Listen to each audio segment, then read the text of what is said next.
안녕하세요. 여러분의 재간둥이 사이다 박준입니다.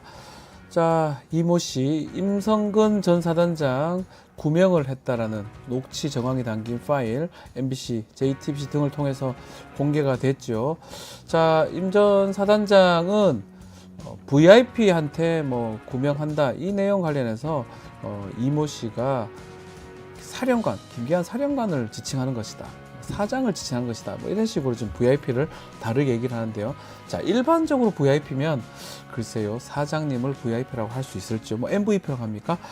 조금 그런 부분들이 좀 이상한데요. 통상은 대통령이나 대통령실을 가리키는 말로 보이는데 아마 이 부분이 앞으로 크게 계속 쟁점이 될 것으로 보입니다. 쉽게 이렇게 정리가 되지 않을 것 같은데요. 지켜보기로 하고요. 오늘도 여러분의 출근길 시원하고 재밌는 소식들로 함께 하도록 하겠습니다. 생방송 중에 궁금한 점 있다면 댓글 부탁드리고요.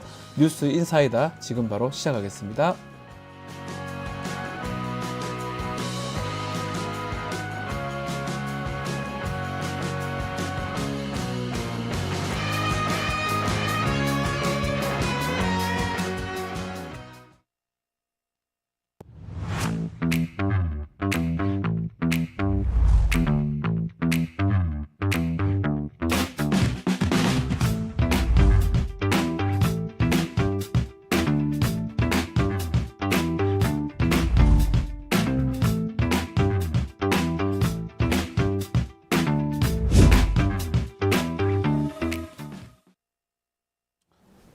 현장을 발로 뛰면서 찾아낸 뉴스토마토의 보석 같은 단독 보도를 소개하는 시간입니다. 자, 저희 뉴스 인사이다 지난달에 한국 수자력 원자력 수력 원자력이죠. 한국 수력 원자력에서 대중국 중수 수출 과정에서 발생한 배임 의혹을 고발한 제보자분을 스튜디오에서 모시고 말씀을 나눴는데 오늘은 그 후속 인터뷰가 준비되어 있습니다.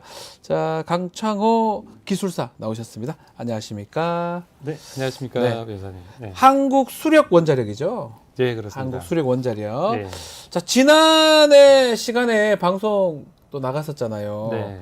어떻게 잘 지내셨습니까?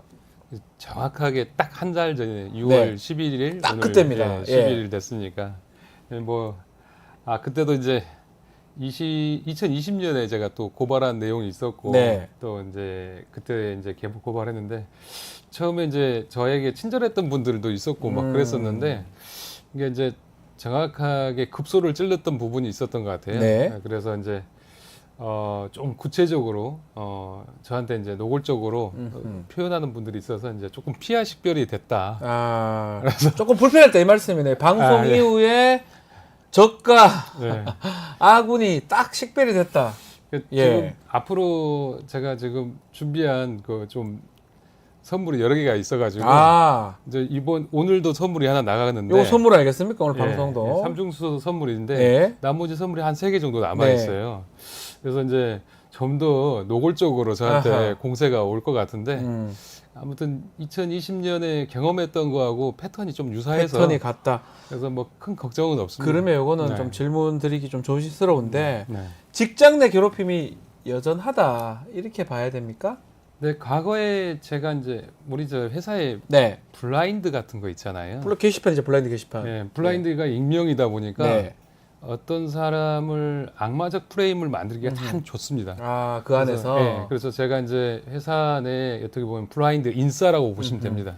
뭐 제가 이제 조폭도 동원했고 네. 횡령도 했고 삥땅도 했고 그런 식으로 아하. 완전히 매도가 되어 있거든요. 예. 뭐 익숙한 패턴이라 제가 뭐 마음 여유 있게 대응하고 있습니다. 네.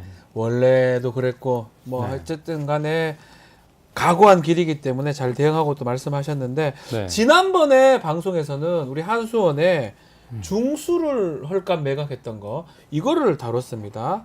오늘은 중수가 아닙니다. 네. 삼중수소 이것도 헐값에 팔았습니까? 그렇죠. 지난번 정확하게 한 달 전에 말씀드렸던 게 중수 이제 킬로그램당 300불 했던 네. 중수를 40불에 예. 그것도 중국에 넘겼고 네. 중국에 넘겨간 중수에 대한 행적에 대해서 안보 관점에서 수사를 좀 요구를 한다. 네. 저는 290억에 대한 배임을 수사 의뢰를 했지만 예, 그 관점이었고 오늘은 훨씬 비쌉니다. 네. 삼중수소는 예. g당 12만 불입니다. 오, 비싼데요. 딱 들어봐도. 9g당 12만 불이라고요? 예, 그런데 근데 그 놈을 이제 g당 이제 이거를 이제 킬로그램 단위로 하면 예. 도매가라고 해가지고 예. 이게 3만 불 정도 하게끔 되어 있어요. 킬로그램 단위로 하면. 킬로그램으로 하면 좀 싸지네요, 많이. 예, 그렇죠. 그래서 예. 만약에 우리 핵융합로 이터라고 하는데 네. 거기 개발되는 데다가 이제 공급하게 되는 경우는 대량으로 줄 때 킬로그램이 대량이고 50g 이하는 소량으로 해서 네. 12만 불인데 12만 불짜리를 2만 7천 불에 야, 특별하게. 왜 그래 팔아요? 그 비싼 거를. 그래서 이게 특정한 목적이 음흠. 특명을 부여한 특혜 업체한테 네. 준 것이 아닌가. 어떻게 알게 되신 거예요? 특혜 업체한테 준 거를? 이게 이제 저희들을 이제 네. 원래 2014년에 이제 음흠. 한수원, 그러니까 우리 회사의 조석 사장님이란 분이 계셨어요. 네. 근데 그분 때 이제 월성 그 삼중수소를 어떻게 자원화하겠다는 추진 기본 계획이 수립이 됩니다. 그때 그 기본 계획에 한수원 자체 사업으로 네. 어떻게 이거를 사업을 하겠다. 예. 구체적으로 명시되어 있고 이제 이 사업에 대한 기본 플랜이 있었던 거예요.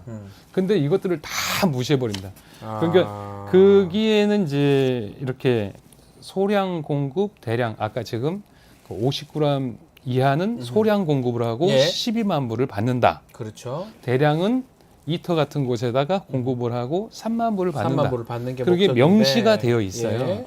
근데 이걸 그런 것을 그 기본 계획을 다 무시해버리고 무시하고 그 사장이라는 사람이 특정 기업한테 특혜를 주는 형식으로 그래서 저는 이제 어떤 특명이 있는가. 아하.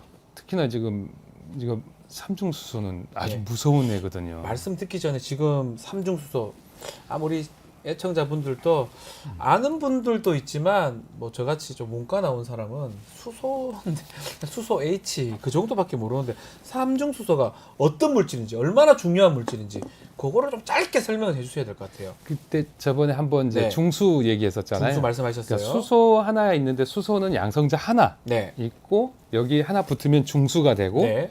중수가 이제 중성자가 하나 더 붙으면 세 개를 삼중수소가 되는 삼중수가 되는군요. 근데 이게 우리가 익숙한 단어잖아요. 네.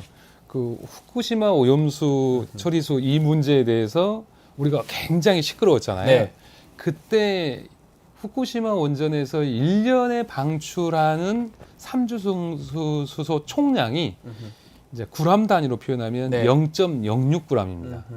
근데 40g이에요. 네. 이 정도 양이면 우리가 수소폭탄 얘기하죠. 그러니까 우리가 예전에 후쿠시마 때문에 0.06 나오는데 저 난리를 쳤는데 네. 49라면 엄청난 양이 지금 나온다는 거네요.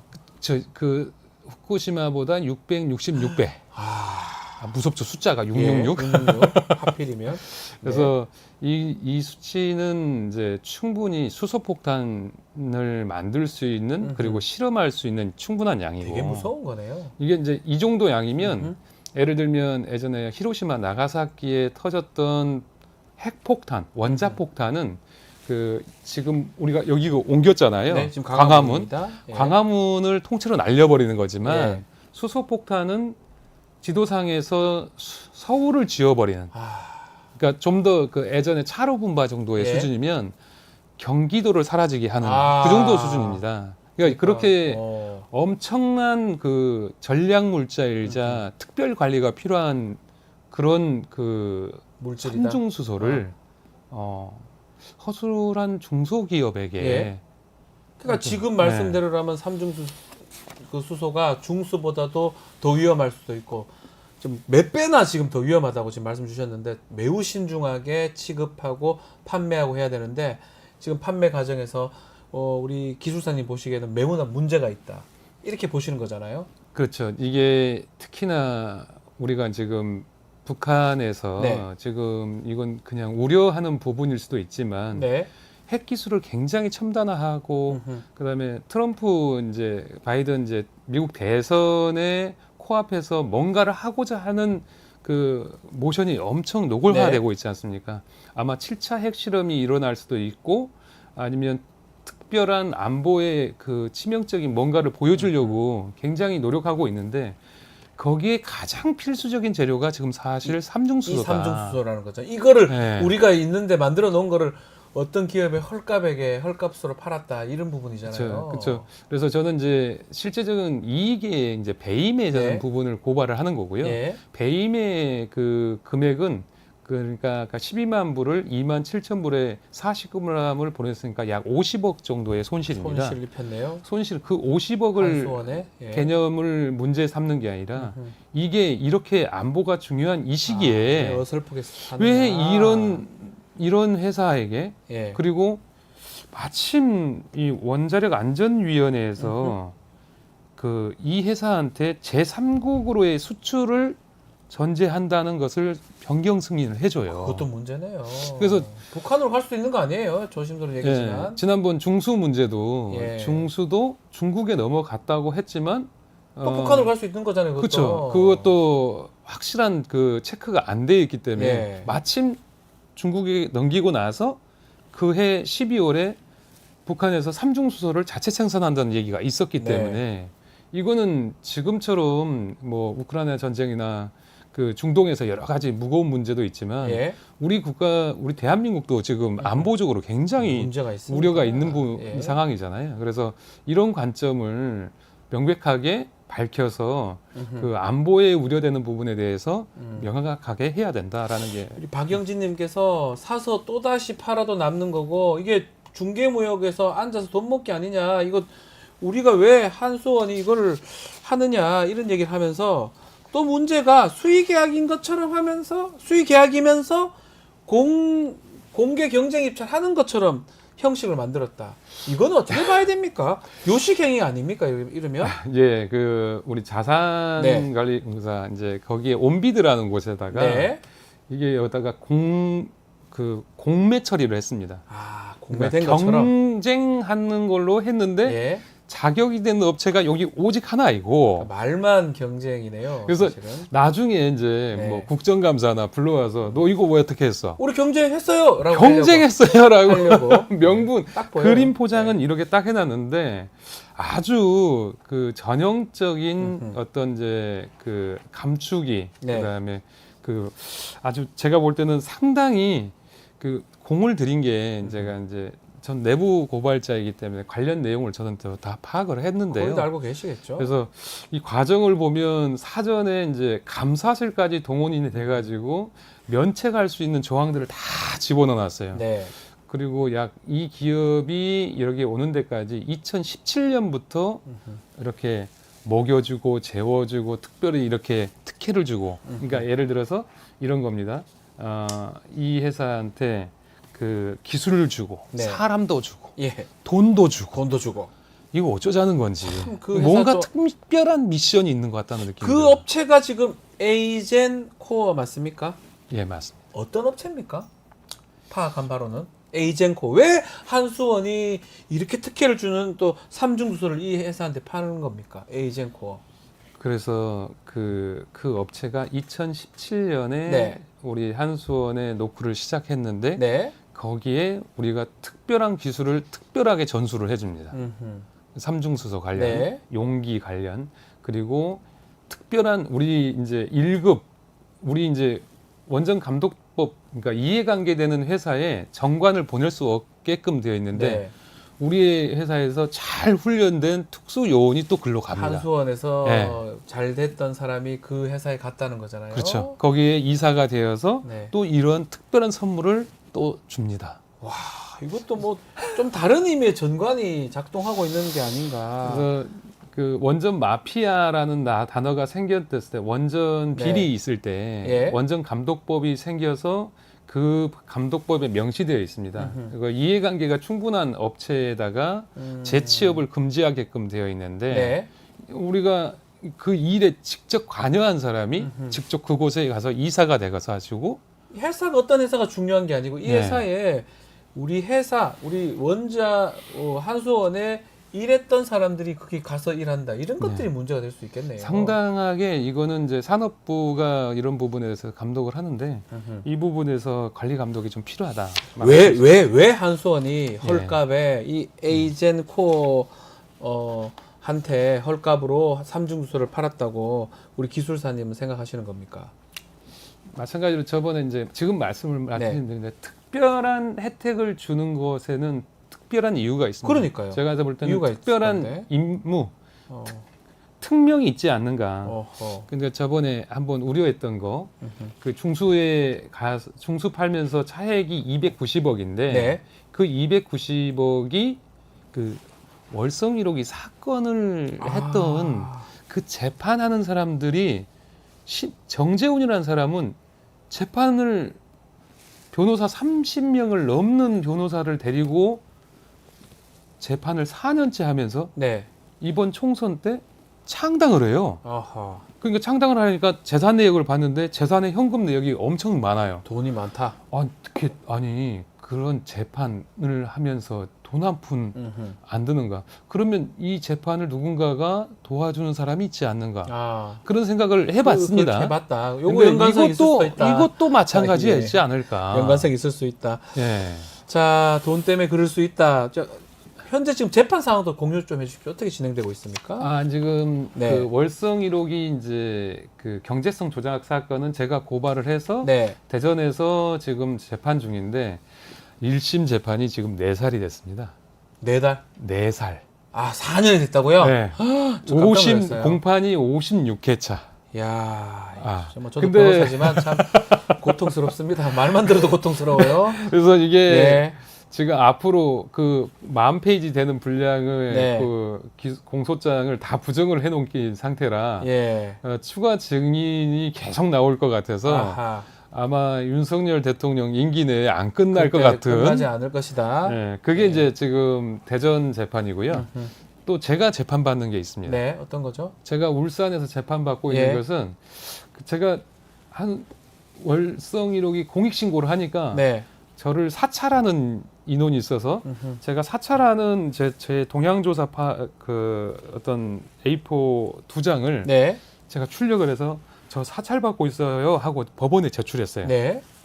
이거를 건조물 침입이라는 제명으로 건조물 침입. 예, 네. 해서 이제 저를 이제 고발하고 어허. 워낙 이제 고발량이 한 400페이지 되니까 예. 검사도 기우뚱기우뚱 하다 가우뚱가우뚱 결국 하다가 주거 침입이에요? 예, 주거침입으로 기소를 했어요. 그래서 그게 이제 울산지검에서 아이고. 재판을 받고 있는데 참. 이제 지난주 금요일에 울산 법원에서 이제 그 저를 고발한 그 고소인을 불러서 증인신문을 네. 했어요. 2시간을 증인신문을 하는데 음흠. 검사가 물어요. 왜 고발했어요? 무슨 근거로 했어요? 근데 10가지를 물으면 8가지를 기억이 안 나는데 네, 답을 못했네요. 고발한 모릅니다. 사람 자체가. 기억이 그래서 검사가 예. 황당해하는 상황에 이르렀습니다. 그러면 뭐 좋은 결과가 되지 않을까 뭐 예. 조심스럽게 얘기를 할 수 있을 것 같은데 자 앞으로 이제 어떻게 좀 대응하실 계획인지 또 요 질문도 한번 드려야 될 것 같습니다. 끝으로 지금 내부 고발자십니다. 네. 좀 의롭고 외롭게 싸우고 있는 내부 고발자들한테도 좋은 말씀 한 말씀 부탁드리면 좋을 것 같아요. 그 제가 이제 가급적이면 네. 저를 제가 내고 보고했을 때 저 정재훈 사장을 대신해서 저를 가해했던 사람들이 네, 대부분 저의 이제 동료 선후배들이었습니다. 네, 그래서 이제 저를 가해했던 정재훈 사장을 법적 대응을 하게 되면 저를 이제 먹고 살기 위해서 했던 사람들까지 다 제가 법적 대응을 해야 되기 때문에 그렇죠. 무거웠죠. 그래서 웬만하면 저도 이제 넘어갈라 했는데 저를 기어이 이제 법정에 세우는 보면서 저 이제 결국 이제 증인 신문으로 해서 그때 민낯이 다 드러나게 네. 됐는데 제가 아마 그 이 문제로 인해서 한 그 추가 법적 대응을 이제 해야 될 사람이 정재훈 사장을 비롯해서 한 50여 명이 될 것 같습니다. 50이요. 예. 그래서 저도 이제 힘겨운 법정 싸움을 계속 이어갈 텐데 좀 제가 공익 신고자로서 좀 그 대한민국의 의로운 마음을 가지고 있는 그런 네. 분들께 한 말씀 드린다면 죽을 각오가 아니면 절대 공익 신고하지 마십시오. 아이고 또 왜 그렇게 말씀하십니까? 저는 예. 뭐 끝까지 어려운 싸워서 일인데 너무 네. 힘들다 이 말씀을 네. 얘기하시는 거네요. 저도 저기 호화 요트 타고 예. 잘 먹고 잘 살던 때가 있었는데 제가 지금은 중고차 100만 원짜리 네. 그 속도 120km 넘어가면 과열 램프가 뜨는 이제 중고차 100만 원짜리를 타고 다니는 이제 도산 강창호가 되었습니다. 네. 예. 근데 죽을 각오가 아니면 공신고하면 안 됩니다. 근데 저는 그 지금 사실 안보 위기 상황에서 원자력 발전소이기도 하지만 프루토늄과 삼중수를 생산하는 군수 공장 이 월성 1호기를 지키기 위해서 네. 목숨 바쳐서 최선을 다하겠습니다. 저는 반드시 이기겠습니다. 알겠습니다. 네. 뭐 많은 분들이 응원하지 않을까 생각이 듭니다. 어려운 길, 의로운 길이라고 다들 알고 있습니다. 네. 자, 오늘 시간이 다 돼서 네. 오늘 말씀은 여기까지 드려야 될 것 같습니다. 네. 저희 뉴스 토마토는요, 권력을 감시하는 언론 본연의 기능을 좀 충실히 하기 위해서 늘 고군분투 중입니다. 자, 여러분의 이야기를 듣기 위해서 항상 길을 열어놓고 있고요. 많은 제보도 부탁드리겠습니다. 강창호 해결료 기술사와 함께 했습니다. 감사합니다. 네, 감사합니다. 화이팅 하십시오! 예, 화이팅입니다. 네.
한 주간의 민심을 쏙쏙이 들여다보는 쇼미더민심 코너입니다. 자, 오늘 김봉신 메타보이스 부대표, 또 박영식 정치시사 에디터 함께 하겠습니다. 두 분 안녕하십니까? 안녕하십니까. 안녕하세요. 네, 부대표님 오랜만입니다. 예, 오랜만에 네, 잘 뵙습니다. 계셨죠? 예. 네.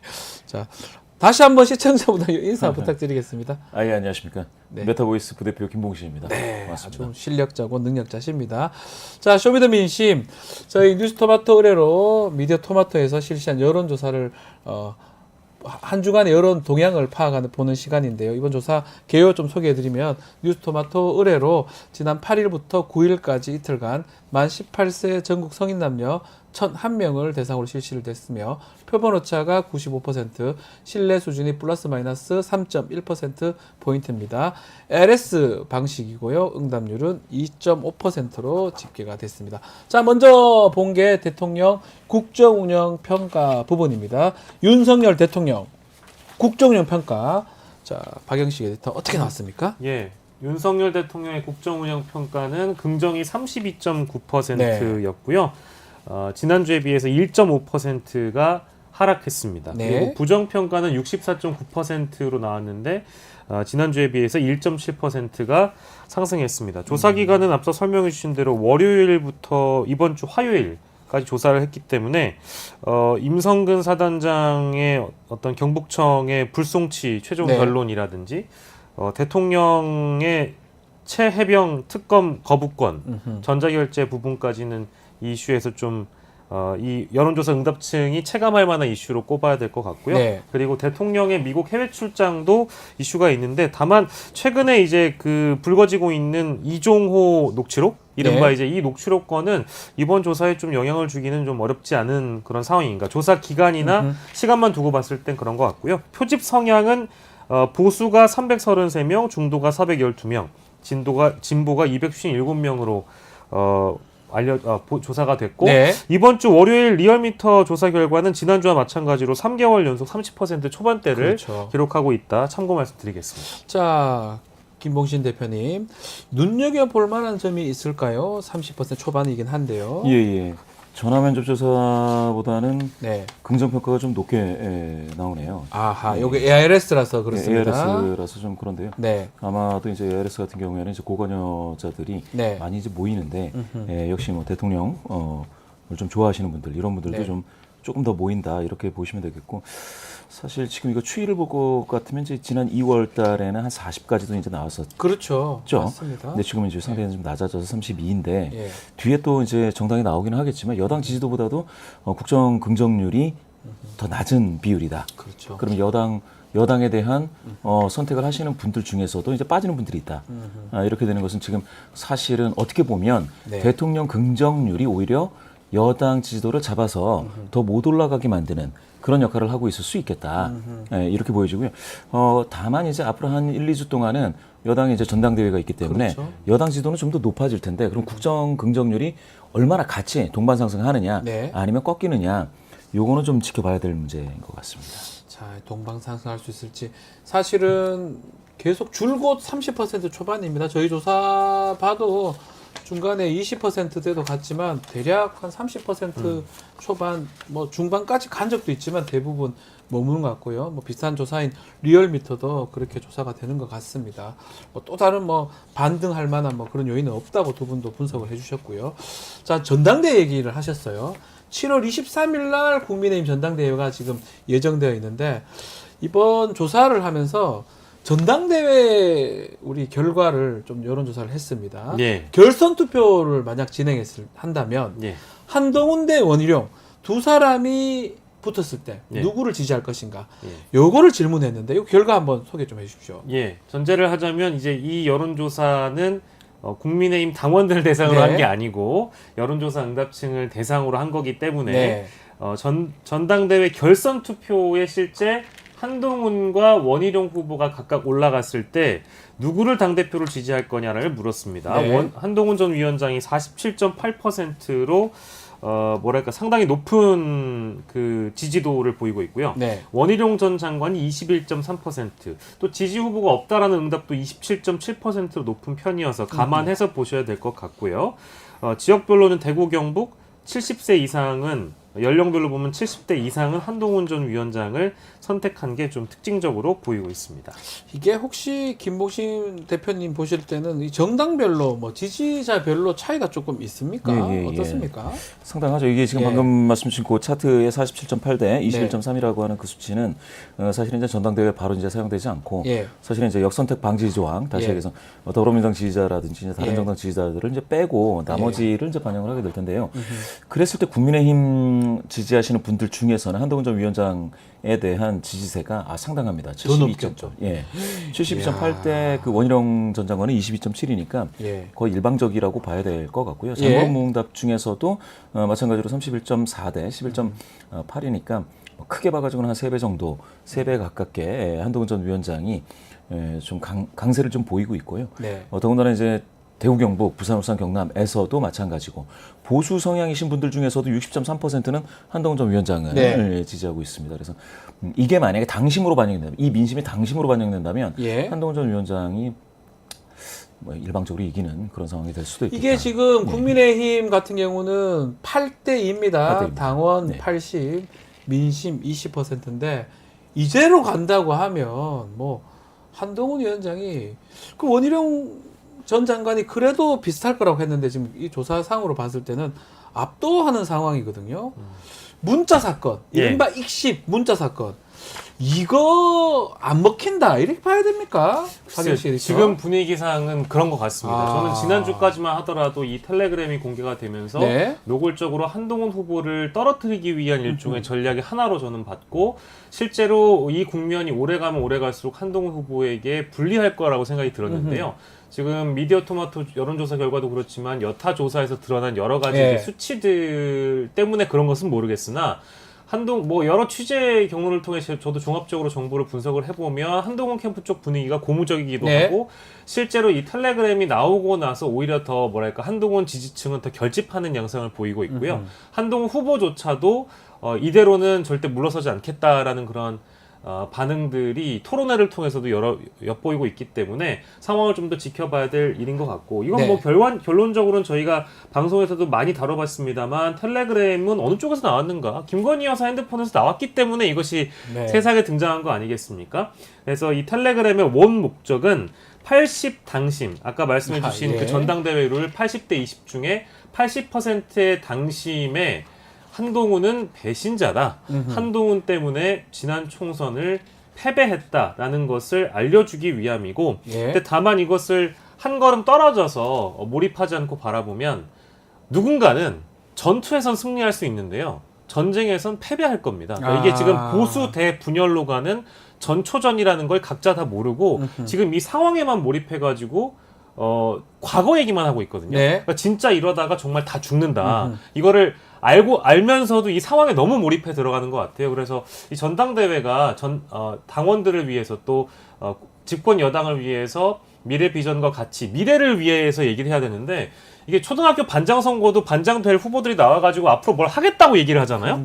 근데 과거에 네가 뭐 어땠다. 예. 과거에 네 잘못이다. 과거에 당신이 이렇게 얘기하지 않느냐. 심지어 어제 토론회에서 한동훈 후보가요. 김건희 여사나 대통령실은 아예 사과할 마음이 없었던 걸로 파악된다는 폭로까지 해버렸어요. 이게 어디까지 갈지 모르겠습니다. 어떻게 보십니까? 결국은 너무나 한동훈 후보자가 월등히 앞서다 보니까 아마 다른 후보들 입장에서는 뭐 문자라든지 뭐 별의별 걸 내는데 우리 박영식 에디터 말대로 미래가 아닌 과거로 하고 어쩌면 이거 계속 공개되면 국민의힘 입장이 좋지 않은 얘기예요. 개입 같은 모습을 보일 수도 있는 거잖아요. 그럼에도 불구하고 계속 얘기를 하는데 이게 지지율을 흔들 수는 있을까요? 어떻게 보십니까? 저는 이제 처음부터 이제 지금 전대를 준비하는 네. 상황에서의 지지도는 크게 흔들 수 흔들 없다라고 수는 이제 없다. 봤고요. 그 이유 중에 하나는 일단은 김건희 이 여사에 대한 비호감 정서가 그렇죠. 굉장히 두텁게 자리 잡고 있습니다.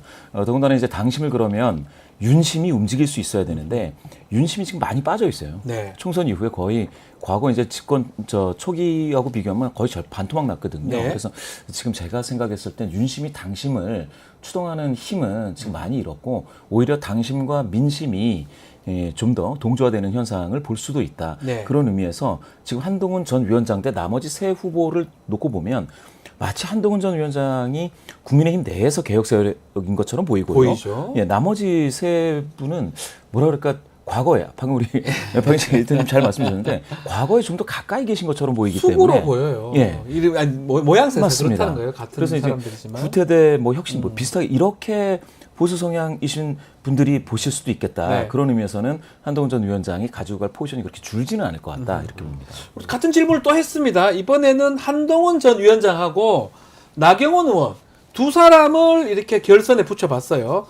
어떤 결과가 나왔습니까, 박영식 에디터? 예, 뭐 거의 유사한 결론인데 네. 이렇게 양자 대결로 좁혀 보니까 네. 원희룡 후보와 붙였을 때보다 이 여론조사에서는 나경원 후보가 조금 더 높게 조금 더 줄어드는 격차가. 네, 그렇습니다. 예. 예, 일단 한동훈 전 위원장 47.87% 예, 이렇게 나오고요. 나경원 의원은 25.2%, 네. 그리고 지지 후보가 없다 24.6% 이렇게 나왔습니다. 네. 뭐 전 지역이나 전 연령층에서 여기에서도 한동훈 전 위원장을 지지하는 사람들의 답변이 다수로 보여지고요. 네. 뭐 나경원 후보 역시도 이 여론조사 응답층에서는 친윤 내지는 이제 범친윤으로 인식하는 여론조사 응답층들의 어떤 그런 평가가 들어가는 것 아니겠는가라는 그런 평가를 좀 조심스럽게 해보겠습니다. 어떻게 봐야 됩니까? 뭐 이게 의미가 있는지 모르겠지만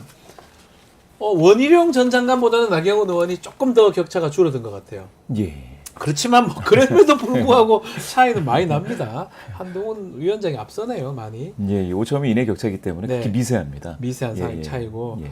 큰 의미는 없다고 봐야 될 것 같은데 친윤은 원희룡, 비윤은 한동훈, 나경원 의원은 좀 포지션이 좀 뭔가 애매하다 이런 의견도 있는데 어떻게 앞으로 잡아야 될까요? 그러니까 이 네. 지금 이 상황을 네. 친윤 뭐 비윤 반윤 뭐 이런 식으로 보는 게 맞는지를 사실 잘 모르겠어요. 그렇군요. 그 프레임이 안 통하고 예. 오히려 한동훈 대 비한동훈 이렇게 얘기하는 게 맞는 게 아하. 사실은 원희룡 전 장관 한동훈과 원희룡 이렇게 했을 때 원희룡 전 장관을 지지하던 분들이 만약에 한동훈 대 나경원 이렇게 했을 때 네. 이쪽으로 확 쏠리느냐 하면 아닙니다. 분산되는 거예요. 아하. 그러니까 나경원 지지자들도 뭐 한동훈 대 원희룡 했을 때는 원희룡 장관 쪽으로 확 쏠리는 게 아니고 분산된단 말입니다. 네. 이런 경우는 그러니까 상호 시너지라든지 아니면은 뭐 서로 간에 무엇을 어떻게 해서 뭐 단일화를 한달지 이렇게 나타났을 때의 좋은 결과보다는 오히려 한동훈 전 위원장의 강고한 지지세를 그냥 확인해 주는 정도거든요, 지금은. 네. 그래서 제가 봤을 때는 지금은 윤심을 가지고 윤심, 비윤심 뭐 이런 식으로 나눌 수 있는 프레임이 아니다. 한동훈은 그렇게 비한친 한동훈이 아니냐 이거네요. 지금 그렇게 보입니다. 지금 우리 여론조사 결과를 예. 보면 예. 그래서 지금 뭐 임요한 의원이 나경원, 원희룡 두 사람 단일화 얘기했는데 뭐 단일화 해본들 뭐 큰 의미가 있을까 싶어요. 이런 여론조사라면. 그러니까요. 저는 인요한 의원께서는 네. 이제 그 정치를 보실 때 좀 전 좁은 시야와 관점으로 보신다고 봅니다. 이 맞습니까? 죄송한데 좀 네. 신빙성이 떨어지는 얘기라고 네. 보고요. 지금 뭐 단일화 언급을 예, 하셨는데 예, 예. 나경원 후보부터 얘기를 하면 나경원 후보는 이 국민의힘의 프랜차이즈 스타 같은 겁니다. 그렇죠. 요즘으로 따지면 뭐 뉴진스 같은 존재죠. 예, 이 그 예. 국민의힘의 뉴진스 예. 같은 존재인데 예전에는 이준석 후보하고 전당대회 치렀을 때 아하. 당심에서는 당연히 우위에 있을 우위에 정도로. 있었어요. 네. 민심에서 이준석 후보한테 밀렸었죠. 그렇죠. 갈 그러니까 때. 이제 전통적인 국민의힘 당원들은 나경원 후보를 그만큼 좋아하는데 네. 나경원 후보는 그 연판장 사태 때 자신이 어떻게 물러났는지를 상당히 그 아쉬워하고 뭔가 좀 분노에 차 있었을 텐데 네. 지금 이 도전에서 만약에 나경원 후보가 마침 죄송합니다. 그 안철수 의원처럼 철수를 하게 된다면 네. 나경원 후보에게 달리는 꼬리표가 어떻게 되겠습니까? 그러니까 나경원 후보가 원희룡 후보와 단일화를 한다라는 것은 저는 일단 신빙성이 떨어지는 얘기라고 철수하지 보고요. 않을 것이다. 그리고 이 전당대회 네. 구도를 봤을 때 만약에 여기서 원희룡 후보와 단일화를 하게 되면 네. 결선 투표의 가능성은 훨씬 더 떨어지게 되는 거잖아요. 그러니까 한 표가 분산이 돼야 한동훈 후보가 과반을 할 수가 없는 것인데 만약에 나경원 후보가 원희룡 후보와 단일하게 되면 이거는 뭐랄까 자신이 스스로 비윤이다, 반윤이다를 노출하는 것처럼 보일 수 있습니다. 전통적인 당원들에게는. 네. 왜냐하면 한동훈 밀어주기밖에 안 되는 거거든요. 그렇죠. 이제 그런 선택을 할 가능성은 너무 낮다고 보고요. 네. 죄송한데 죄송할 거 없습니다. 인요한 의원은 네. 뭐 말씀하시는 것마다 저는 좀 그 과거에 말씀하셨던 게 기억나는 게 뭐 준석이는 도덕이 없다, 네. 부모의 잘못이다, 뭐 마피아는 가족도 안 거린다. 이제 이런 발언들을 많이 하셨던 분이어가지고 의원 되고 나신 이후에도 항상 말씀하시는 게 뭔가 잘못 짚어왔어요. 네. 예, 그래서 이번에도 이 선거 구도라는 거를 이제 짚으실 때 단일화 가능성 언급한 부분은 저는 뭐 크게 안 잘못 맞을 보고 것이다. 있다라는 부분을 일단 언급하고 자, 싶습니다. 마저 하나 더 봐야 될 것 같습니다. 윤상현 의원도 있습니다. 네. 윤상현 의원하고 한동훈 전 위원장 두 사람 결과는 어떻게 나왔어요? 윤상현 의원은 한동훈 전 위원장과 맞붙었을 네. 때 한동훈 전 위원장이 50% 이상의 지지도를 보이고 있습니다. 51.1%고요. 윤상현 의원은 21.6%, 지지 후보가 없다라고 응답한 게 24.2%여서 다른 어떤 후보들과의 이 양자 대결에서도 뭐랄까 한동훈 후보가 가장 그 우위에서는 결론을 보여줬습니다. 예. 결국 뭐 이 한동훈 대 누구를 앞만 붙여봤자 큰 차이는 안 보이는 것 같은데 제가 봤을 그러니까요. 때는. 윤석열 의원 같은 경우에도 네. 마찬가지로 좀 뭐라고 할까요? 이 지역구가 이제 인천 쪽인데 인천이죠, 여기는. 인천 경기에서 다른 후보 대비 뭐 굉장히 좀 뚜렷하게 좀 높게 나온다거나 예. 이러지를 못하고 있고요. 오히려 그렇죠. 이제 TK, PK에서는 좀 더 이제 약간 미세하게 저조한데요. 이렇게 따지고 보면 지금 이 전당대회를 준비를 하는 과정 자체가 네. 한동훈 전 비대위원장은 뭐 총선 때 그 얼굴을 많이 내밀었는데 윤석열 의원 같은 경우에는 준비가 수도권에서 좀 더 잘 됐으면 조금 더 힘을 낼 법했다. 그런데 지금 한동훈 전 비대위원장이 네. 한동훈 전 위원장이 예. 사실은 당원들이 거의 한 40% 가까이 있는 그 뭡니까 수도권뿐만 아니라 영남 쪽에서도 영남에. 상당한 강세를 보이고 있다는 점에서 제가 생각했을 때는 예 맞습니다. 누가 등장한다 하더라도 예 오늘까지 우리 조사상으로는 한동훈 위원장, 전 위원장이 이 세 사람을 압도하는 또 당심이 8입니다. 민심이 2고요. 지금 국민의힘 전당대회 룰이. 그렇다면 지금 조사상으로는 한동훈이냐 아니냐 이런 싸움이지 윤심, 뭐 친윤, 비윤 이 부분은 좀 아니다. 이렇게 여론조사가 잡히는 걸로 보면 될 것 같습니다. 근데 아직 이제 네. 12일 정도 남았. 아직 남긴 남았어요. 또 한 2주 정도가 미국에서 돌아오시잖아요. 예, 2주 정도가 남았고 최근에 이제 불거지는 저도 과거 얘기는 하고 싶지 네. 않습니다만 여러 단독 보도를 통해서 윤한 갈등이 있었던 시절에 아주 내밀한 이야기들이 그 정치권 관계자들로부터 다 나오고 있잖아요. 네. 심지어 대통령께서는 이런 XX를 어떻게 믿냐라는 그런 보도까지 나올 정도니까 요거 커요. 네. 욕설이 나왔어요. 이게 정말 네. 크거든요. 그래서 그 텔레그램을 내용을 보면 김건희 여사가 역정 내신 부분에 대해서 네. 뭐 내가 좀 미안하다, 이제 내가 죄송하다, 송구하다 이런 표현까지 쓸 정도니까 그 맥락이 좀 맞아 떨어져 가고 있거든요. 네. 이제 그런 걸 보면 지금 현 국면은 대통령실과 용산에서는 이른바 이제 어명이 떨어졌다고 보는 게 맞습니다. 한동훈이 대표가 되면 니들 모두 짐 싸라라는 어명이 아마 있었을 거라고 추측하는 정도가 뭐 물론 대통령실에서 네, 네. 절대로 선거 개입 안 한다, 당무 개입 안 한다, 전당대회 개입 안 한다고 선언을 했다고 하더라도 객관적 사실에도 안 맞고 그렇게 믿는 국민들은 없기 때문에 다만 이 국면에서 12일 동안 또 다른 2, 3차전이 없겠느냐? 있을 것이다. 저는 분명히 있습니다. 예. 분명히 있을 가능성이 높고 이 흐름 자체를 꺾거나 판을 엎을 수 있는 또 다른 수가 등장할 수 있기 때문에 지금 이 여론조사는 한동훈 우위로 나옵니다만 시간을 좀 더 변수는 있을 거. 왜냐하면 이 여론조사 대통령실이나 볼 거란 말이에요. 네. 네. 야 심각하구나라고 판단할 수 있는 거잖아요. 이 보고 맞습니다. 바뀔 수 있다는 거죠. 그래서 이제 당심이 중요한 거죠. 네. 결국 당심이에요. 지금 예. 국민의힘 전당대 룰 자체는. 알겠습니다. 좀 지켜보기로 하고요. 일단 지금 단계에서는 한동훈이 아니냐 이렇게 보입니다.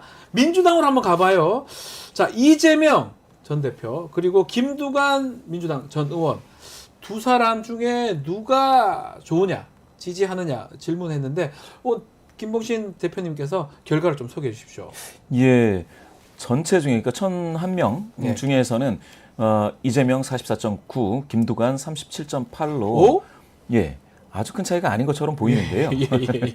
예, 오, 지지 후보 놀랍습니다. 없다, 뭐 예. 16.4, 잘 네. 모른다 0.9 나왔는데 네. 사실은 더불어민주당 지지자 중에서 보면은 일방적입니다.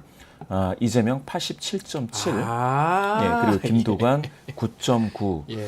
김두관 전 의원님이죠. 네. 네, 전 의원님 상당히 그 호기롭게 나오시기는 했는데 지금 아직은 그 더불어민주당 지지자 중에서는 이렇게 격차가 굉장히 큽니다. 그럼에도 깜짝 놀랐어요. 저는 이제 전체적으로 봤을 때 44대 37 이 정도면 뭐 아주 근소한 차이 아니냐 생각보다 격차가 크지 않을까 이런 느낌을 받았거든요. 예, 그렇습니다. 근데 지지자 민주당 지지자한테 봤을 때는 아주 또 차이가 좀 많이 나네요. 예, 그러니까 뭐 예를 들어서 한 뭐 2,000명, 1,000명 민주당 지지자만 대상으로 네. 했을 때는 이런 결론이 안 나올 수도 있는데 저희가 앞서 소개해드린 대로 여론조사 응답층 중에는 400명의 중도, 333명의 보수층이 섞여 있기 때문에 이런 그렇죠. 결과가 나온다라는 그렇죠. 점 여러분들께 말씀드리고 아셔야 됩니다, 예, 여러분들이. 그러니까 이제 수치상으로 보면 아마도 이제 이 412명, 333명은 민주당 지지층, 그러니까 즉 진보층이 아니기 때문에 네. 수치상으로 보면 이재명 어떤 일극 체제에 대한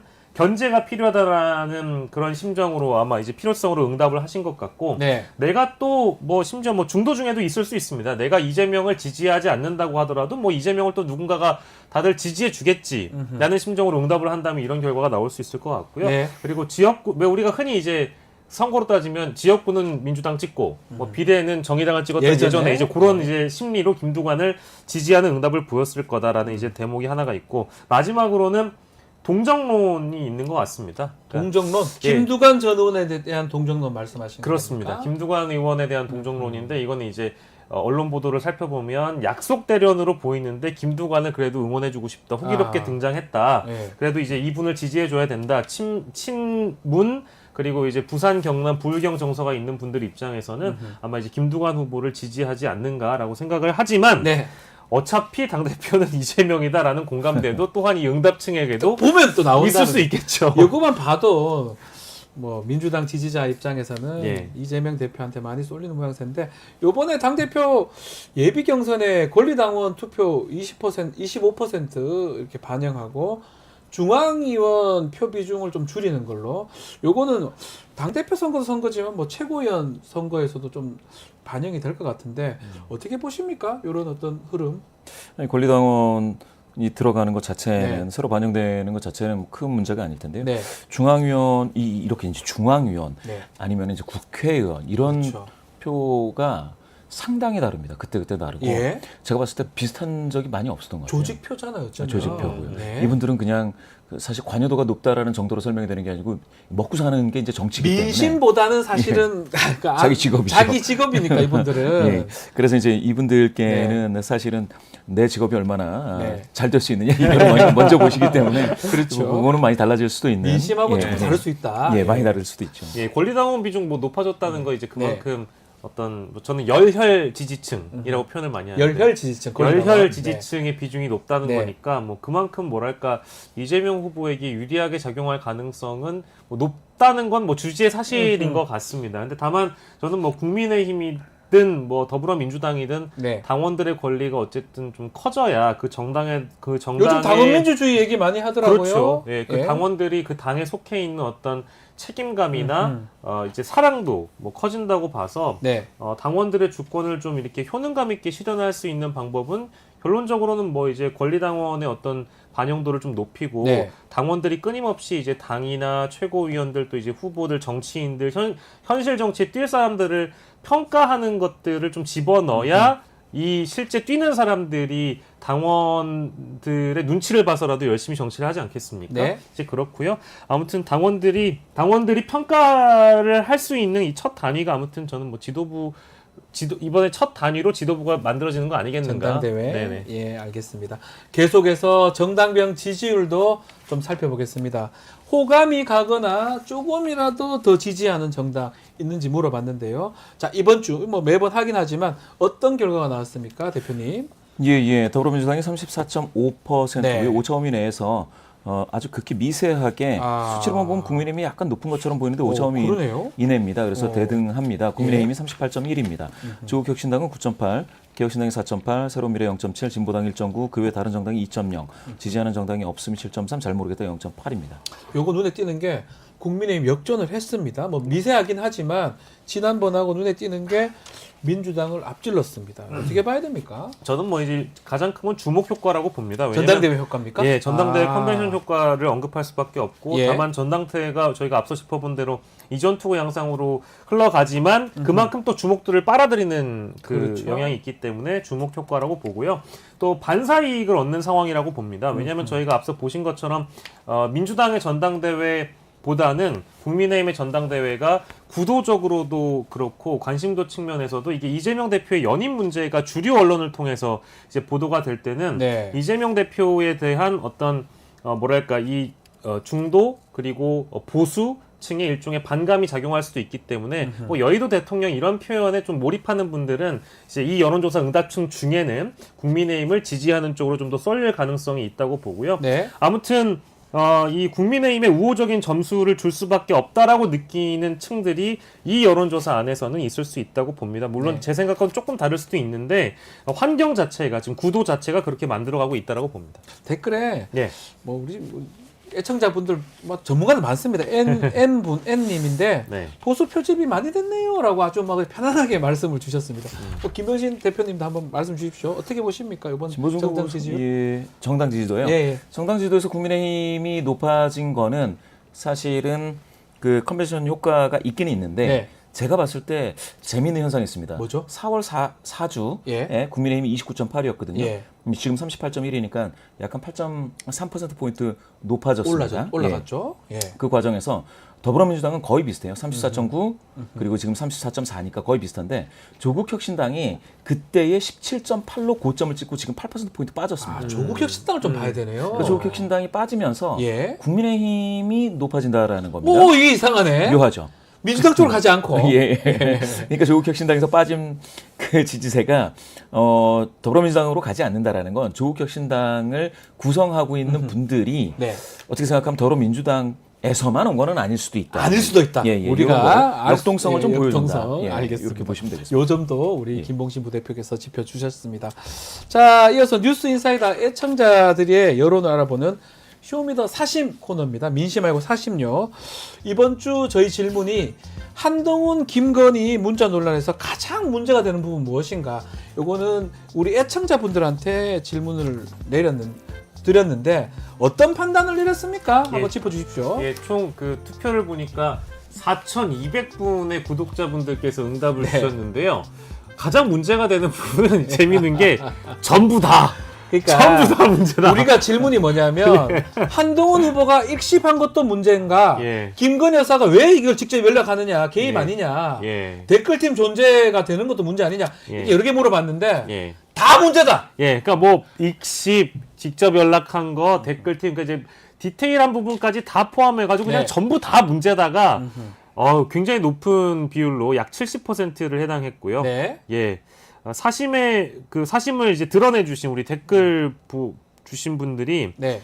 아니 이렇게 그 잘못해 놓고 사과하는 게 어렵냐? 네. 우리 어릴 때 도덕 시간에 다 배우지 않았냐? 그래서 댓글입니다. 서로 네. 이제 책임을 미루는 것에 대해서 잘못했으면 잘못했다고 얘기를 하면 되는데 네. 사과 가지고 공방을 벌이는 게 좀 예. 아이러니하다. 이제 이런 말씀이고요. 또 댓글 소개 좀 해주십시오. 예, 이 논란과는 별개로 어우, 특검 나오네요.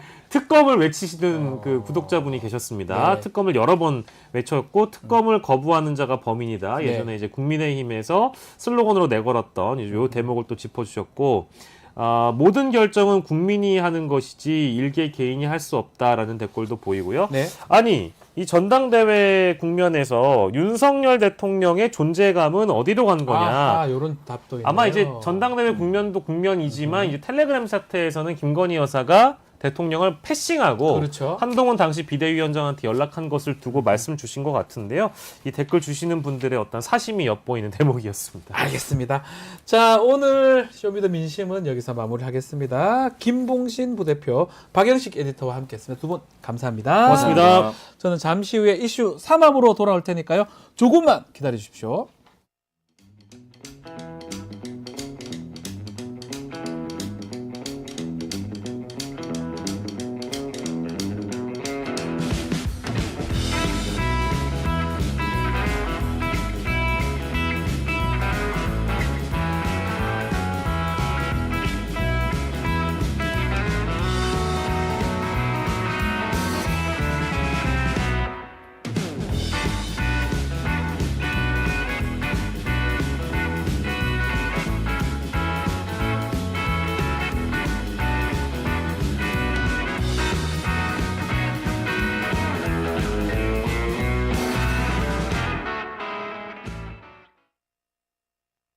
형사 벌칙 대상 행위 금융위는 여보세요? 결과 발견된 뭐 맨날 똑같지. 형사 벌칙 시간 없어. 대상이 되는 행보여야 함. 나 시험 한 달밖에 안 남았어. 형사 규정 4조고요. 시정명령 문제는 또 언제 형사 푸냐. 규정 제27조입니다. 응. 지금 먹으려고.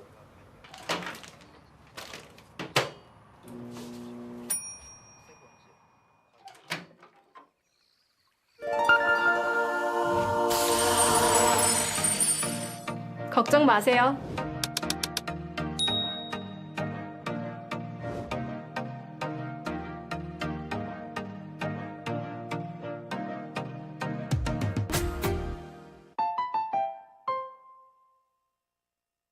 네, 매주 목요일 톡 쏘는 정치평론 이슈 3합 시간입니다. 김필성 변호사, 신유진 변호사와 함께합니다. 안녕하십니까? 네, 안녕하세요. 안녕하세요. 자, 항상 저희 본격적인 이야기 또 질문 전에 공식 질문 시작하겠습니다. 두 분께서 집중했던, 주목했던 한 주간의 이슈.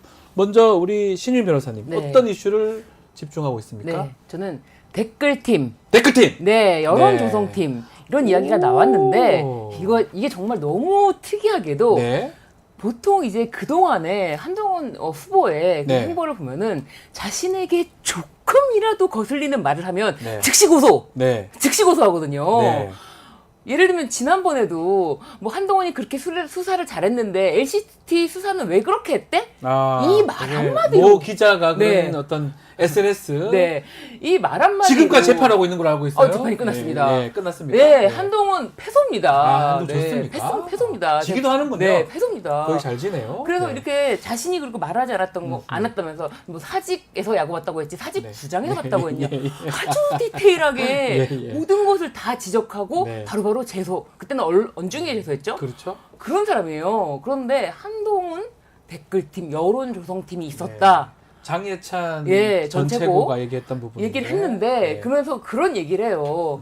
사실이냐? 내가 직접 보고 경험한 것에 대해서만 얘기를 하고 네. 내가 사실은 그 당사자다. 그렇기 때문에 내가 실체를 모를 수가 없고 한동훈 위원장에게 보고가 됐다는 기록이 있다. 네. 여기까지 얘기를 했어요. 예. 그리고 이게 얼마나 위험한 거냐, 불법한 거냐. 내가 지금 그 불법인지는 말하지 않겠다. 그렇지만 얼마나 위험한 건지는 알겠지. 뭐 이렇게 얘기를 하면서 네. 더 이상 한동훈 문제를 키우지 않으면 나도 덮겠다. 그렇지만 나한테 뭐 고소고발을 한다거나 뭐 나를 건드리거나 뭐 여사님을 건드리거나 그러면 더 폭로하겠다. 지금 이렇게 마무리를 조금 했는데도 이상한 거예요, 그러면? 네, 그럼 본인도 그랬어요. 아. 근데 왜 본인이 이렇게 확신하냐 했더니 한동훈 측에서 자신에게 아무런 고소고발 무대응으로 나오는 걸 보면 알지 않냐. 야, 모든 대답이 끝났다. 네. 그 정도로 지금 한동훈 비대위원장 측은 사실 무근이다. 근거 없다라고 얘기만 하고 있어요. 아무런 이 정도면 무대응 아닌가요? 그래서 이거는 야, 정말 조사를 해봐야 될 일이다. 근데 뭐 한동훈 법무부 장관이 법무부 장관 시절에 네. 있었던 댓글팀, 여론조선팀이라고 했는데 과연 공무원이 그런 조직을 하면 운영해도 되지 되는 것인가? 않잖아요. 예, 네. 문제가 될 것 같은 댓글팀 구성했는 거 그런 폭로 부분 네. 또 대응하지 않느냐 이 부분이 좀 눈에 띈다라고 네. 말씀 주셨고요. 우리 김필선 변호사님 어떤 이슈를 주목하고 있습니까? 이게 이제 며칠 전에 이슈가 확 됐다가 네. 지금 워낙 이슈가 많으니까 약간 덮이는 느낌이 있는데 그 주진우 의원이 주진우 의원이 요새 많이 주목받고 있습니다. 예. 그 일단 저기 이거네요. 예, 여기에 관련된 건데 이게 제가 이거를 뭐 주진우 의원 말씀이 어떻다고 판단하기 이전에 네, 기물 파손. 여기에 대해서 좀 같이 직접 원문을 보고 네. 생각을 좀 해봤으면 좋겠다. 이거 네. 어떻게 해석하는 게 좋은가? 왜냐면 네. 이게 지금 국회 윤리까지 간 걸로 제가 알고 있거든요. 네, 그래서 맞습니다. 이슈가 될 거라서 네. 이게 제가 지금 보고 있는 건 먼저 그 원래 발언을 이제 읽어드리겠습니다. 예를 들어서 군 장비를 실수로 파손한 사건이 일어났다고 가정해 봅시다. 네. 일주일 만에 조사를 한 다음 한 8명을 다 군 설비에 대해서 파손 책임이 있으니까 너희 집에 다 압류를 해놓고 일단 소송을 진행해야 되겠어라고 하면 당하는 군 입장에서는 그 결과가 승복하기 어렵습니다. 네. 물론 이거는 파손 사건이 아니라 사망 사건이죠. 하지만 사망 사건이든 파손 사건이든 조사의 체계라든지 형평성이나 이런 것들은 같은 기준으로 적용이 되어야 하는 것입니다. 라고 얘기를 한 것이 맞아요. 이제 순직을 군 장비 파손 사고에 이제 비유해서 설명했다는 게 문제가 됐는데요. 네. 이게 문제가 되니까 주진우 의원이 저렇게 이제 글을 올리셨어요. 그러니까 여기 해명 글인데 이거 보시면 저는 기물 파손 시 군의 행정조사가 남용되어 병사들에게 불이익이 있어서는 안 될 뿐만 아니라 사망사고는 매우 사안이 중대하므로 더욱더 철저히 조사해서 네. 책임 소재를 분명히 가려야 한다는 취지로 토론했습니다. 이렇게 얘기했다는 거예요. 이제 네. 이 말이 순직 해병의 죽음을 장비 파손에 빗댔다라고 해석할 수 없다라는 말입니다. 이게 저는 잘 모르겠어요. 이게 어쨌든 기물 파손에 대한 얘기가 나오고요. 그 다음에 지금 특검 여부에 대한 이제 필리버스터에서 군의 행정조사 남용 얘기를 하시긴 했거든요. 네. 이거를 장비 파손에 빗댔다고 해석하는 것이 이제 문제가 있다라는 말씀이신데 네. 다시 말씀드리자면 제가 원문을 일단 보고 네. 여기 이 방송 보시는 분들께서 한번 생각을 해보면 좋겠다는 생각으로 제가 가져왔습니다. 그래요. 저도 사실은 군의 올해 입장에서 쉽게 비유할 수 있는 부분인가 싶긴 하거든요. 본인도 저렇게 파니까 글쎄 우리 애청자분들 또 시청자분들 한번 판단해 보십시오. 누구 말이 맞는지 뭐 판단이 될 걸로 생각이 듭니다. 자, 우리 지금 이슈는 검찰청 폐지 또 수사하고 기소 분리를 골자로 하는 검찰개혁 법안 이게 민주당 당론으로 발의를 한다고 하는데 이 부분 먼저 좀 얘기를 좀 나눠보겠습니다. 뭐 검수완박 옛날에 그런 얘기도 많이 했었는데 어떻게 보고 계십니까 지금 개혁 방향? 일단 왜 이제 와서 이걸 하냐, 이제 와서 하냐, 네. 지난 정권이 좀 제대로 하지, 네. 라는 생각이 가장 먼저 들고요. 뭐 어쨌든 하기는 해야 되는 것이고, 네. 뭐 이제야 이제 그 좀 더 근본적인 이게 문제다. 근본적인 제도 개혁이 필요하다는 것에 대해서 이제 민주당이 느낀 것 같아요. 느낀 것 같아서 뭐 여기에 대해서 지금이라도 절차를 진행을 해서 뭐 체계를 바로잡아 보겠다라고 시도하는 거는 좋은 것 같습니다. 다만 네. 제가 한 가지 걱정되는 건 지난 정권에서도 이것이 제대로 안 됐던 중요 이유 중에 하나가 네. 이 휘발성 있는 단기적인 정책 소지로 계속 사용이 됐거든요. 소비가 네. 됐기 때문에 이게 그런 식으로 소비되지 않고 정말 국가의 이제 중요한 수사 시스템을 바로잡는 좀 길게 보고 접근하는 그런 길게 게 봐야 그런 게 되는데. 필요하다고 생각이 좀 듭니다. 네. 지금 이제 중수처하고 공소청이 됩니다. 검찰청이. 수사는 중수청에서 하고 중대범죄수사처. 검찰청은 기소청, 공소청 이렇게 되는 게 이 개혁 법안인데 어떻게 보고 계십니까? 그러니까 이제 수사와 기소를 네. 분리해야 된다는 이야기는 진짜 오랫동안 나왔던 이야기인데 지금 검찰 개혁에 대해서 네. 사실 지난 정권에서 검찰 개혁을 이야기할 때도 아 개혁? 개혁이라는 단어가 주는 그 약간의 네. 대중들에게 주는 피로감이라는 게 있거든요. 네. 뭔가를 뒤집어 엎는다라는 것이고 그렇죠. 개혁이. 그게 어느 정도 필요한 곳에 필요한 것인가? 제가 지난 시간에도 검찰 개혁을 완성시켜주는 인물은 윤석열 대통령이다. 아, 예. 네, 그 정도로 말씀을 드렸어요. 네. 그런데 지금 얼마 전에 이제 화요일 날 네. 조선일보 사설에서 이렇게 이제 사설인가요? 기사에서 네. 검찰 여태 뭐하다 지금 이 전 대표 부부 소환하냐? 이제 소환하냐? 여태 뭐하다가 이재명 대표 부부. 네. 그게 이제 검사 탄핵 발의 이틀 만에 아하. 바로 소환 통보를 날렸는데 네. 검찰에서는 통상적인 절차다라고 했는데 조선일보가 하는 말이 이게 어떻게 통상적인 절차냐. 네, 네. 이게 처음 문제가 되게 된 게 2022년 1월인데 그때로부터 1년 9개월 동안 그냥 묵혀두고 아무런 이유 없이 그냥 묵혀두고 있다가 또 그때로부터 9개월이 지난 지금 와서 통보를 하는 게 이게 과연 중립성과 공정성을 네. 지금 다 지킨 거냐. 아하. 그런 취지의 기사를 냈단 말이에요. 예. 뿐만 아니라 검사 탄핵에 대해서도 지금 4명 탄핵이 지금 발의가 되어 있는데 마치 언론에서는 막 검사들이 들끓고 있다. 막 이원성 총장이 막 지금 막 결기에 차 있다. 막 이러고 하는데 네. 이문정 검사가 얼마 전에 라디오에 나와서도 인터뷰를 했는데 네. 아니래요. 검사 아. 게시판 조용하대요. 조용하다고 네, 하더라고요. 그 이프로스. 몇몇 그 원래 쓰던 글 쓰던 검사들 쓰고 뭐 댓글 좀 달리지 조용하다 이렇게 얘기를 해요. 검사들이 이제는 좀 그런 것 같아요. 이제는 뭐 자기 자신들의 그런 과오가 드러날 때 야 저렇게까지 해야 되나라는 생각을 하는 사람들 분명히 아, 검사 중에도 네, 검찰청 있지만 내에도 있을 절대 것이다. 드러내지는 못하겠죠. 아하. 절대 드러내지 못하죠. 그래서 검찰 개혁 이거는 이제는 뭐 너무 당연한 걸로 이제 이제는 조선일보도 얘기하잖아요. 조선일보도 그렇게 네. 얘기할 정도로. 네. 자, 그렇다면 두 분한테 한번 질문들을 법조인들이시니까 검찰 개혁을 할 필요는 있다.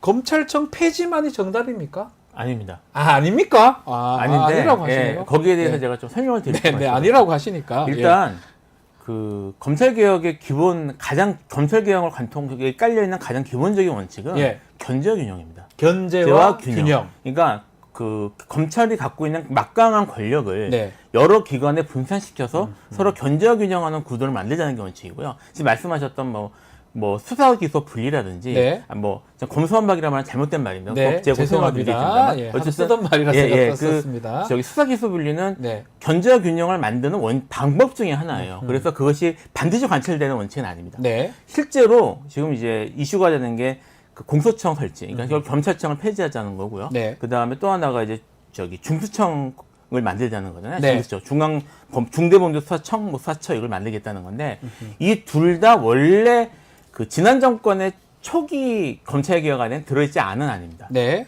근데 이제 그래서 이게 지금 사실은 지난 정권 후기에 이제 나오기 시작한 얘기인데요. 지금 그런 기준에서 말씀드릴 때, 그러니까 중수처가 왜 필요한지 여기에 네. 대한 얘기는 뭐 좀 별도로 하더라도 지금 이슈가 되는 건 공소청이니까요. 검찰청 폐지하고 공소청으로 가는 것이 네. 필요한 반드시 가야 되는 그런 길은 아니에요. 근데 이제 이게 지금 문제가 대두가 됐고요. 저도 사실 초기에는 검찰청을 폐지하는 것까지는 제가 생각하지 않았었거든요. 네. 저도 그쪽은 아니라고 생각을 했는데 이유가 있습니다. 이제 이유가 좀 길어질 수도 있는데 네. 제가 괜찮습니다. 지난 정권 때 예. 공수청법 고1을 썼거든요. 하신 걸로 제가 알고 있습니다. 제가 예. 입법 그 검토 보고서 썼거든요. 네. 말씀을 드리면 이걸 왜 그냥 없애면 문제가 좀 체계상 문제가 생길 수가 있어요. 왜냐하면 이게 이제 견제와 균형의 원칙이라고 말씀을 드렸잖아요. 경찰하고 검찰하고가 서로 이제 견제를 해야 됩니다. 견제를 해야 되는데 수사권이 경찰이 가져간 대신에 검찰이 견제하는 방식이 두 가지가 있어요. 크게. 네. 하나가 영장 청구에 관한 통제. 네. 그러니까 이제 이거는 수사 중의 통제고요. 그렇죠. 수사가 끝난 후에 이것이 수사가 완료된 다음에 검찰로 넘겼을 때 네. 검찰이 수사된 것을 객관적으로 이제 독립적으로 보고 수사가 제대로 안 됐다거나 수사에 보완할 게 있다거나 아니면 수사에 인권 침해가 있다거나 이런 경우에 어떻게 대응할지 네. 요 두 가지가 문제가 있는데 수사를 예를 들어 경찰에서 수사가 미진하다 또는 뭐 권력자를 봐준 경향이 있다. 그럴 수도 있죠. 예, 이런 게 있을 수 있잖아요.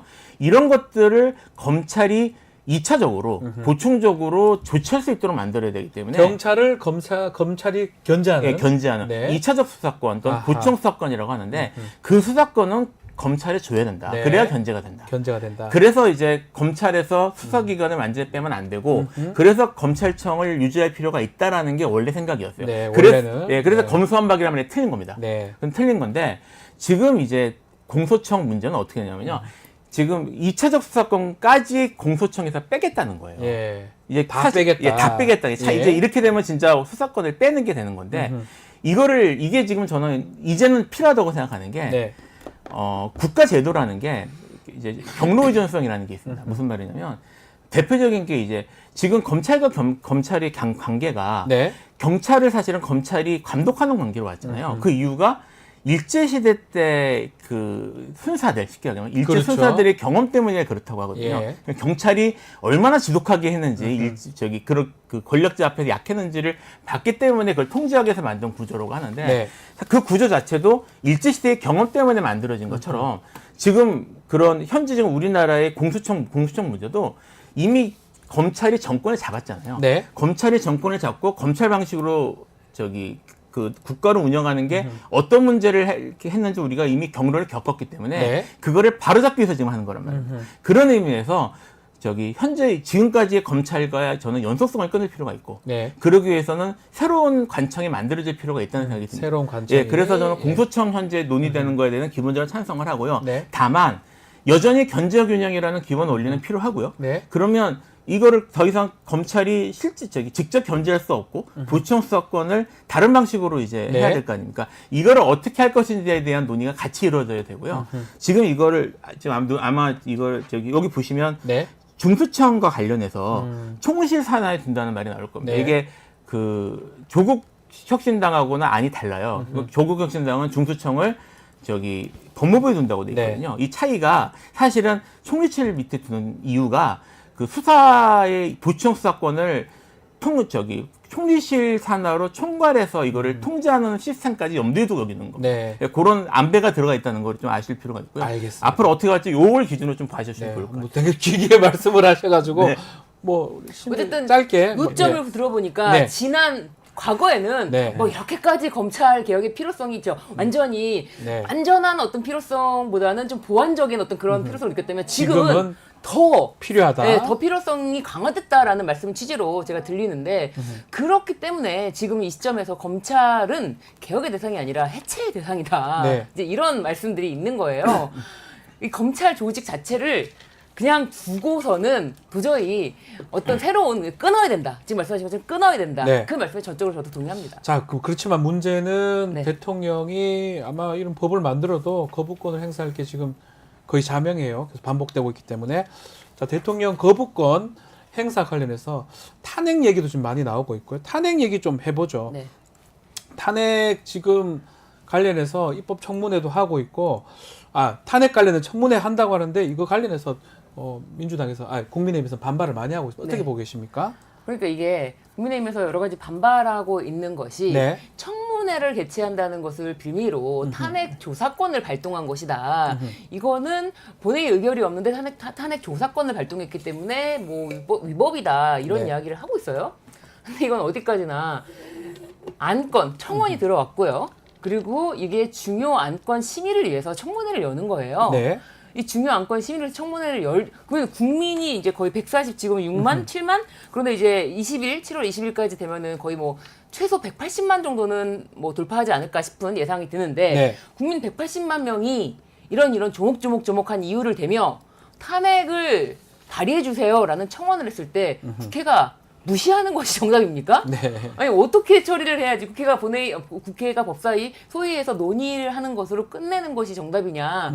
저는 그게 오히려 더 의문이고요. 그러면은 과거 문재인 정부 당시에도 뭐 발의가 140 그때도 뭐 7만 정도 있었다라고 이제 이렇게 지정을 하는데 그때는요 청원을 대통령실에 했습니다. 청와대 국민청원을 통해서 대통령은 탄핵해 주십시오. 청와대에게 발송을 한 거예요. 네. 그러면 그거 수신처가 청와대가 아니잖아요. 탄핵에 대한 이야기가. 근데 네. 그리고 그 당시는 그보다 더 많은 인원 150만 명이 대통령을 응원한다라는 또 청원이 있었거든요. 네. 반대되는 청원이 더 많았고요. 전혀 다른 양상이다. 그런 말씀을 드리고 싶습니다. 자, 탄핵 관련해서 국민의힘에서 특히 추경 원내대표는 본회의 의결도 없었는데 이게 정청래 법사위원장이 불법적으로 조사권을 행사하는 것이다 지적도 했는데 추경호 원내대표 지적 어떻게 타당하다고 봐야 됩니까? 어떻게 보셔야 됩니까? 전 타당하지 않은 것 같습니다. 네. 법을 제가 지금 펴놓고 있는데요. 네.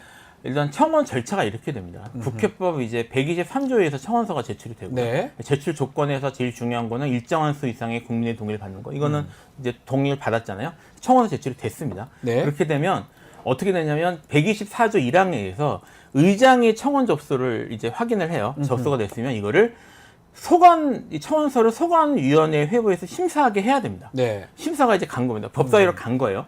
그러면 125조에 의해서 이거를 심사한 위원회는 이거를 파악해서 보고해서 조사를 할 의무가 있습니다. 네. 이건 어떻게 해야 되냐면 60일 이내로 해야 돼요. 그렇죠. 90일 이내로 조사를 해서 의장한테 보고할 의무가 있습니다. 90일 이내로. 예, 125조 5항이에요. 국회법. 예, 국회법 125조고 이게 시간이 더 걸릴 경우에 중간 보고를 한 다음에 60일 연장할 수 있다. 이렇게 아하. 기한도 정해져 있어요. 그러니까 정해져 딱 있네요. 정해져서 의장한테 보고해야 됩니다. 네. 그러니까 의장한 위원한테 보내고 그러면 정해진 기간 내에 조사해서 이 청원에 대한 조사 결과를 보고해야 되거든요. 법에 따라 하는 거예요. 네. 그러니까 이게 이 과정에서 의장하고 위원장하고 왔다 갔다 하는 거지 국회 본위에 무슨 이런 의견 같은 건 필요 없습니다. 필요 없다. 법상으로 봤을 때는 국회의장 권한 또 법사위원장이 할 수 있는 상황인데 자, 이 가운데 이재명 전 대표가 연임 도전을 공식화하는 기자회견에서 윤석열 대통령 탄핵 관련 질문이 좀 나왔는데요. 아마 추경호 원내대표가 건넸던 질문 같습니다. 추 원내대표 발언부터 이 전 대표 답변까지 이어서 한번 들어보고 이야기 좀 더 이어가겠습니다. 오늘 당대표 연임을 위해 출마 선언하는 이재명 대표에게 요구합니다. 윤석열 대통령을 탄핵하겠다는 것인지 아닌지 OX로 답해 주십시오. 이걸 바꿔야 됩니다. 세상의 모든 답에는 OX밖에 없다고 생각하는 그 생각을 바꿔야 합니다. OX 말고도 답은 많습니다. 그래서 우리가 교육을 바꿔야 한다고 합니다. 질문하는 능력을 길러야 하는 것이죠. 자, 이재명 전 대표의 답변 어떻게 봐야 됩니까? 예. 그야말로 우문현답이다. 아, 현답입니까? 아니, 예.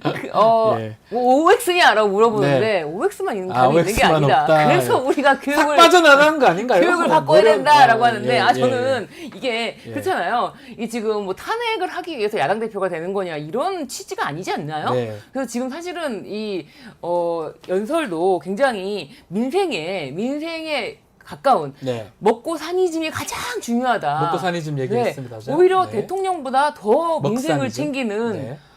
야당 대표다. 그래서 진짜 그런 얘기가 있지 않습니까? 여의도 대통령은 이재명이다. 네. 근데 대통령이라는 게 거기서 뭐 호령한다 그런 게 아니라 정말 민생을 챙기는 사람이 누구이냐. 네. 그런 면에서 이재명 대표는 지금 내가 야당 대표를 하겠다는 거는 뭐 탄핵 아니다 이걸 떠나서 국민을 위한 정치를 하겠다 이런 이야기를 하고 싶었던 것 같아요. 어떻게 보셨습니까? 이게 당 대표 그 선언문까지요. 예.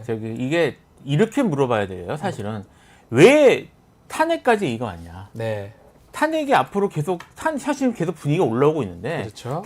이렇게 되면 탄핵까지 간다. 그러니까 지금 저기 추경호 의원이 물어야 되는 물으면 왜 이렇게 됐을까요? 네. 어떻게 해야 될까요?를 물어봐야 그렇게 질문했어요. 이렇게 OX라고 질문하면 질문하셨어요. OX를 질문하면 안 되는 거죠. 그러니까 네. 그리고 이재명 대표도 사실은 어쨌든 탄핵이라는 것이 정상적인 아주 비상 절차잖아요. 탄핵까지 가기 전에 나라가 바로 잡히는 게 중요한 거니까 네. 이재명 대표도 이렇게 해서 국정 방향에 이렇게 갑시다라고 여당 대표에게 의견을 묻는 게 맞지. 탄핵할 거야 말 거야고 물어보는 건 사실은 질문이 잘못됐다. 네. 저는 이렇게 해석을 했습니다. 알겠습니다. 자, 국민의힘 전당대회 얘기도 조금 더 다뤄봐야 될 것 같습니다. 국민의힘 전당대회는 문자로 지금 계속 문자만 나옵니다. 일십이냐 아니냐 누가 보냈냐 등등 하루하루 지날 때마다 요 내용만 계속 반복되고 있는데 특히 진중권 교수가 자신의 SNS에 김건희 여사하고 총선 직후에 57분간 통화했다 이런 내용도 공개를 했는데 그 내용 보면 다 다르다. 본인 얘기하고 좀 다르다. 이렇게 얘기를 한 것 같습니다. 자, 지금 전당대회에서는 이 문자만 지금 남아 있는 것 같아요. 진중권 교수 이 얘기까지 같이 한번 말씀 좀 주십시오. 근데 어떻게 이게 보십니까? 무엇보다도 사실은 이런 긴 장문의 문자를 여당의 비대위원장에게 보내면서 결정해 주시면 따르겠습니다라고 하는데 이게 뭔가 결정을 굉장히 촉구하는 문자예요. 네. 그리고 댓글팀이 이렇게 우리가 이제 한 위원장을 공격하는 것처럼 의심을 했다면은 그건 절대 그런 일이 없다라고 하는 것도 이제 댓글팀 얘기도 김건희 여사로부터 먼저 나왔단 말이에요. 네. 근데 이게 댓글팀 존재 자체를 부정한다는 뉘앙스보다는 우리가 한 배를 탄 한 식구인데 내가 설마 그랬겠느냐 네. 그런 의심은 잘못됐다. 뭐 그런 어떤 뉘앙스로 느껴지는 부분이 있고 해서 이런 문제가 많은 문자를 아무런 거리낌 없이 대통령이 여당의 국회의원들에게 대통령실에서 보였다는 거예요. 네. 그렇게 이제 한겨레가 보도를 했는데 아무런 문제의식이 없이 이렇게 이거를 보여주면서 내 와이프가 말이야 이렇게 문자도 보내고 다 했는데 이렇게 뭐 일십하고 이런 게 뭐 이게 그래서 XX라고 얘기를 했죠. XX라고 이런 XX를 믿을 수가 있겠냐.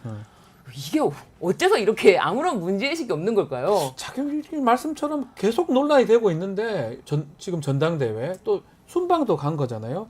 모든 게 다 묻히고 결국은 문자냐 일십이냐 댓글팀이냐 이런 내용만 지금 남는 것 같아요. 이게 지금 정권의 성격을 상황을 보여주는 네. 거예요. 자, 지금 우리나라의 가장 큰 문제가 먹고 사는 문제입니다. 네.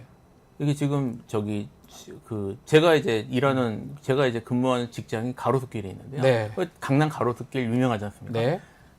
여기 메인 스트리트의 3분의 1이 저도 가봤어요. 다 비었습니다. 큰일 났어요. 공실이 너무 많아요. 공실이 너무 많습니다. 예. 사실은 이게 제일 큰 문제거든요. 네. 근데 지금 문자냐 이게 문제가 사실 좀 뭘 떠올렸냐면요. 예.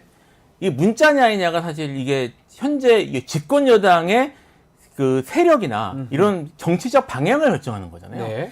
옛날에 조선시대 때 예속 논쟁 생각거든요. 예속 논쟁. 이게 단파 싸움의 시작이었죠. 이게 뭘로 시작했냐면 대자대 어르신, 어르신의 상을 어떻게 치를 걸 가지고 그렇죠. 사람이 죽어나갔고 당파가 갈렸거든요. 예. 지금 그때 당시에 성리학과 그런 명분이 사실은 명분으로 왕의 이런 정통성과 왕의 마음에 드는 것이 중요했던 시절이고 그걸로 사람들이 죽어나고 사화가 벌어졌어요. 지금 같은 겁니다. 지금 국민들에게 있어서 현재 정치인들에게 있어서는 지금 문자, 그 다음에 그분의 의사, 그 다음에 이런 것들이 더 중요한 거예요. 네. 국민들이 아니라. 그러니까 지금 이게 민주주의 사회가 맞는가라는 생각이 좀 들어요. 사실. 주객이 전도됐다 이 말씀인 거잖아요. 외속 논쟁하지 말자. 그러니까요. 그래서 네. 김건희 여사를 측천무에 측천무. 비유하는 네. 그런 이야기가 있지 않습니까? 네. 그런 기사가 있었습니다. 한동훈은 배신자, 윤석열은 소인배. 네, 그렇게 기사죠. 기사입니다. 본인 얘기 아니죠? 네, 경향신문의 기사입니다. 예. 그리고 김건희 여사는 측천무. 예. 그리고 원희룡 후보에 대해서 한마디 했어요. 기회주의자. 이렇게 딱 이렇게 정리를 했다. 근데 이 기사에서도 네. 여권의 관계자가 이렇게 이야기를 했다. 라고 하고 있어요. 네. 그러니까 본인들도 그 김건희 여사 측천무 이미지만 남았다. 측천무 정말 그 중국의 유일한 여황제 아닙니까? 네. 어마어마하죠. 자신 남편의 아들과도 다시 한번 결혼하죠. 그러니까 그렇죠. 수궁으로 들어갔다가 아들과도 한번 결혼을 하고 그 후에 황제까지 되는 그 어마어마한 그 측천무에 비유하는데 이것이야말로 국정 개입이다.